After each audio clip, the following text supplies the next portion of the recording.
How do you prepare for your C&P exam for plantar fasciitis? The first thing I would do is study the DBQ, the Disability Benefits Questionnaire for foot conditions. This is going to be filled out on you by the C&P examiner, and this is kind of like getting the answers to the test before the test.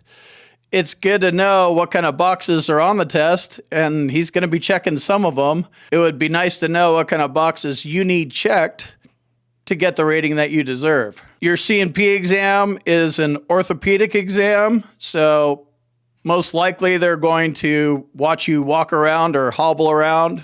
That's what happened in my last C&P exam for my plantar fasciitis claim. He didn't really put his hands on my feet too much. He didn't make me bend. But it was a hands-on versus a talk-only kind of a C&P exam. So be prepared to go hobble around the room. If you limp, you limp. If you wear a knee brace, bring your knee brace. Don't exaggerate. And, just go in there and talk to him about what your feet are like on your worst day. If you, had a breakout of plantar fasciitis and then you went to the podiatrist and you're, 4 weeks into your taping and your foot's feeling better, you don't want to talk about how your foot's feeling better now. You want to talk about what it was like at the worst point when you couldn't even walk on it at all. You couldn't even reach down and tie your shoes. You couldn't even put shoes on because it hurt so bad. I actually wore flip-flops for a while, and I really didn't move around too much.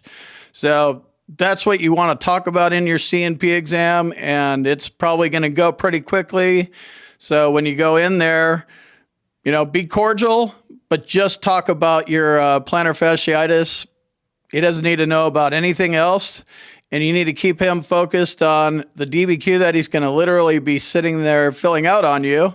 And you need to be kind of, knowing what he's going to be asking so you can answer the questions the right way. You might have other things going on like metatarsalgia. I have that for broken bones. I also have a calcaneal bone spur. You got to remember, plantar fasciitis is something that's very common in ex-military, right? We didn't have very good foot protection, and they beat the hell out of our feet. So it's common to have other conditions in your foot, and you want to be prepared to talk about how they affect your social and your work life, how limiting it is. You can't run anymore. You can't do the things that you like to do when you were in your 20s or 30s. You can't play with your kids because you're limited about how much you can move due to the foot pain that you're in. You want to talk about pain. You want to talk about the severity of it, the frequency, and the duration. How long? You might even keep a log, kind of like Migraine Buddy log. You could keep one of those for your foot pain. So if he asks you like how often, you want to put that down on your personal statement, your 21-4138. But it wouldn't be a bad idea to bring a plantar fasciitis log into your C&P exam. So when he's like, hey, when was your last bad day? Well, doc, other than today, here it is for the last 6 months or 5 years.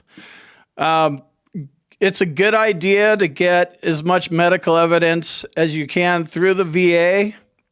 They seem to be a little bit better about orthopedic conditions than they are, say, mental health conditions, but either way, you need to get it, and it needs to be in the VA medical records prior to you filing your claim and prior to your C&P exam so the guy can see it. Bilateral plantar fasciitis. This is when you have it in one foot, and then it jumps over and it gets in your other foot. Your right foot is overcompensating for your left foot, and it's causing you to walk weird. And when you're limping on your left foot, your right foot's picking up all the slack. So when it jumps over to your other foot, you want to make sure you have plenty of medical evidence in there. And a nexus. Plantar fasciitis, secondary conditions. So there's a lot of things that can cause plantar fasciitis. Back issues, hip issues, knee issues, other leg issues. It's all connected, and your feet bear all that weight. So if you're service connected for your back, for your hips, for your leg. Like I said, one foot can cause other things on the other side of your body and the other foot. So a good secondary for plantar fasciitis would be, you're service connected for your knee. You develop plantar fasciitis, you file a claim for plantar fasciitis secondary to your service connected knee. If you already have plantar fasciitis in your left foot, you file a claim for your right foot secondary to your service connected left foot. So it's all about how you frame it up, but you want to make sure you have the medical evidence in there to back it up. And in my case, the podiatrist, he created the nexus for me and said that my right foot was caused by my left foot. So you may need to get a nexus letter.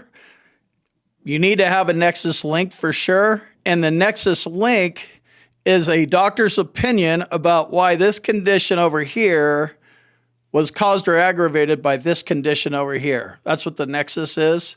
So you need to have the diagnosis, the symptoms, and the nexus. That strategy, that's my boot camp. That's what I talk about. I preach it and I teach it. You need a doctor that can help you with a nexus letter. Check out my med team. Here's an email address. Hit them up.